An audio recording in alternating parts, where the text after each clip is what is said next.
Hello everyone and welcome back to another installment of Elul exercises, the 30-day challenge. And technically we are now in the month of Tishrei. However, there are still a few days left till we get to the magic number of 30. Those are going to be the days in between Rosh Hashanah and Yom Kippur. So I guess this could also be called Tishrei tidbits. You know that during the Aseret Yemei Tshuva, the Shulchan Aruch tells us that there is one practice that we do apart from, of course, tshuva, apart from adding a lot to our davening in terms of what we say, and today is Tzom Gedalia, it is a fast, but there is another practice that we engage in, says the Shulchan Aruch, that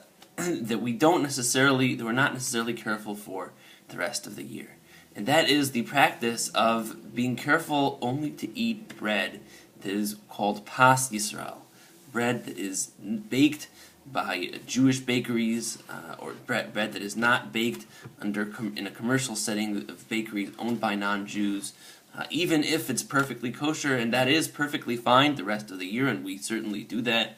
You can buy any kosher bread in the supermarket, and it's not necessarily Pas Yisrael. But during the Aseret Yemei Tshuva, we are careful only to have Pas Yisrael. And the question is why?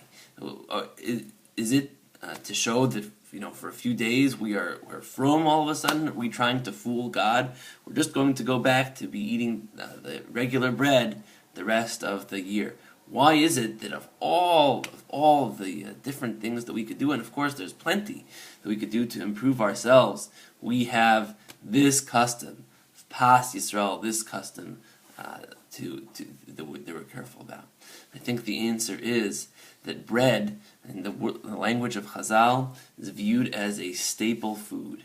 And so, when we take that which is such a staple food, that which is so instinctive, so much a part of who we are, we elevate that a little bit.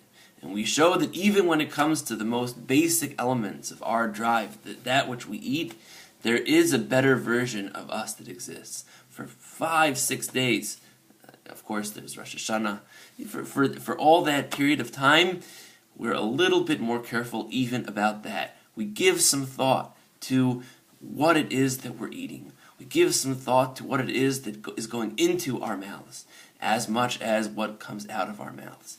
That we can show HaKadosh Baruch Hu that there is the way we are, the way we were before Rosh Hashanah. That doesn't have to be the case all the time. There is a better version of us that exists out there, and it is within us to take small incremental steps to reach that level. And that is what Pas Yisrael is about. So as we make our way through the Aseret Yemei Tshuva, we continue the 30-day challenge, whether you call it Elul exercises, Tshuva tidbits, whatever it is. May we together strive to reach the better version of ourselves that exists out there and take the steps to making that a reality. I wish you all a Gmar Chasima Tova, and I will see you next time.